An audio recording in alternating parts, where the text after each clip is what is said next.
20 years అమ్మాయి 40 years అబ్బాయిని love చేయడం ఇది నార్మల్ లవ్ స్టోరీ కాదు. ఇది వెంకీ అట్లూరి గారి బిగ్గెస్ట్ రిస్క్ అనే చెప్పాలి. ఈ రోజు మనం మాట్లాడుకోబోతున్నది విశ్వనాథ్ అండ్ సన్స్ టీజర్ గురించి.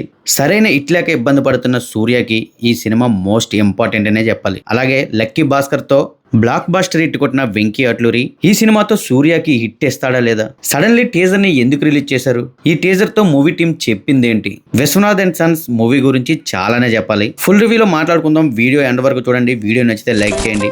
ఇన్ కేస్ ఎవరైనా సబ్స్క్రైబ్ చేసుకోకుండా చూస్తూ ఉంటే సబ్స్క్రైబ్ చేసుకుని పక్కనే ఉన్న బెల్ ఐకాన్ ఆన్ లో పెట్టుకోండి. విశ్వనాథ్ అండ్ సన్స్ టీజర్ చాలా సింపుల్ గా కనిపించిన చాలా డీప్ గా ఉంది. సూర్య గారు సంజయ్ విశ్వనాథ్ లా కనిపించడం, ఆయన క్యారెక్టర్ లో మెచ్యూరిటీ ప్లస్ సైలెన్స్, ఇవన్నీ చూస్తుంటే గజనీ సినిమాలో సంజయ్ రామస్వామి గుర్తొచ్చాడు. టీజర్ లో నన్ను షాక్ గురి చేసిన ఇంకొక పాయింట్ ఏంటంటే 20 ఇయర్స్ అమ్మాయి 40 ఇయర్స్ అబ్బాయిని పెళ్లి చేసుకోవాలని ఇన్సిస్ట్ చేయడం. ఇది చాలా బోల్డ్ కాన్సెప్ట్. సాధారణంగా ఇలాంటి కాన్సెప్ట్ లో మనం రివర్స్ లో చూసుంటాం, కానీ ఇలా female younger and male older emotionally explore చేయడం చాలా రేర్ గా చూస్తాం. సో టీజర్ మొత్తం చూసాక నాకు వెంకీ అట్లూరి గారి బ్రిలియన్సే కనిపించింది. Girl side cuteness and innocence చూపిస్తే సూర్య సైడ్ మెచ్యూరిటీ ప్లస్ డెప్త్ చూపించారు. సో ఈ కాంటెస్ట్ కనుక క్లిక్ అయితే స్టోరీ ఇంకో లెవెల్ కి ఎలివేట్ అవుతుంది. అందులో ఎలాంటి డౌట్ లేదు. టీజర్ లో ఇంకా నన్ను బాగా సర్ప్రైజ్ చేసింది మమతా బైజు క్యారెక్టరైజేషన్. అసలు 40 ఇయర్స్ అబ్బాయిని పెళ్లి చేసుకునే అంతలా ఏముంది? తను ఆ నిర్ణయం తీసుకోవడానికి గల కారణం ఏంటి?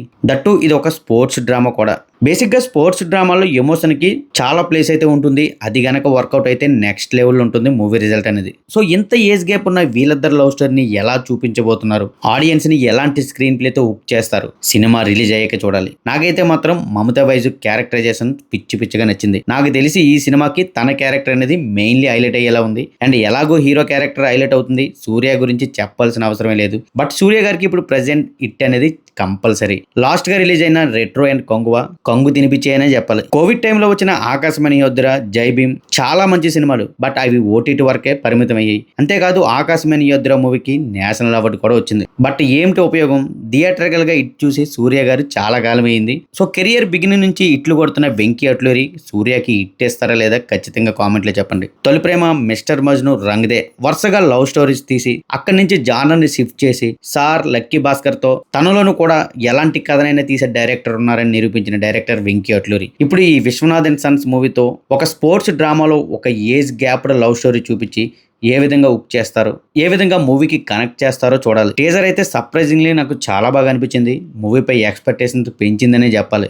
ఐ హోప్ ఖచ్చితంగా ఈ మూవీతో సూర్య గారు ఇట్టు కొడతారని అనుకుంటున్నా. మీలో ఎంతమంది ఈ టీజర్ చూసారు?